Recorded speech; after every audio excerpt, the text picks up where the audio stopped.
ईद मुसलमानों का एक महत्वपूर्ण और खुशी का त्यौहार है। ये साल में 2 बार मनाया जाता है।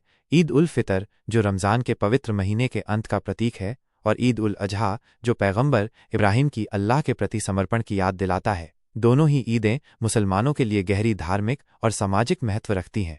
ईद उल फितर, जिसे मीठी ईद भी कहा जाता है, 1 महीने के रोज़े के बाद आता है। इस दिन मुसलमान सुबह जल्दी उठकर नमाज अदा करते हैं, नए कपड़े पहनते हैं और एक दूसरे के घर जाकर मुबारकबाद देते हैं। घरों में तरह तरह के स्वादिष्ट व्यंजन बनाए जाते हैं, खासकर मीठे पकवान जैसे सेवई और शीर खुरमा। ये दिन दान पुण्य करने और गरीबों की मदद करने का भी होता है, जिसे फित्रा कहा जाता है। ईद उल फितर भाईचारे, प्रेम और कृतज्ञता का संदेश देता है। ईद उल अजहा, जिसे बकरीद भी कहा जाता है, हजरत इब्राहिम द्वारा अपने बेटे इस्माइल को अल्लाह के हुक्म पर कुर्बान करने की इच्छा की याद में मनाया जाता है। इस दिन मुसलमान जानवरों की कुर्बानी देते हैं और उसके मांस को गरीबों और ज़रूरतमंदों में बांटते हैं। ये त्योहार त्याग, समर्पण और अल्लाह के प्रति अटूट विश्वास का प्रतीक है।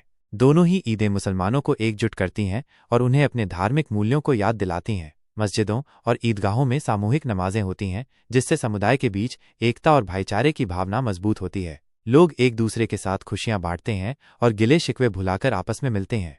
आज के दौर में, जब दुनिया कई तरह की चुनौतियों का सामना कर रही है, ईद का संदेश और भी महत्वपूर्ण हो जाता है। यह हमें सिखाता है कि हमें दूसरों के प्रति दयालु और सहिष्णु होना चाहिए, ज़रूरतमंदों की मदद करनी चाहिए और आपस में प्रेम और सद्भाव से रहना चाहिए। ईद सिर्फ एक त्यौहार नहीं है, बल्कि ये एक ऐसा अवसर है जब हम अपने अंदर की बुराइयों को दूर कर अच्छे गुणों को अपना सकते हैं और एक बेहतर इंसान बन सकते हैं। ये हमें याद दिलाता है कि असली खुशी दूसरों के साथ बांटने और उनकी मदद करने में है।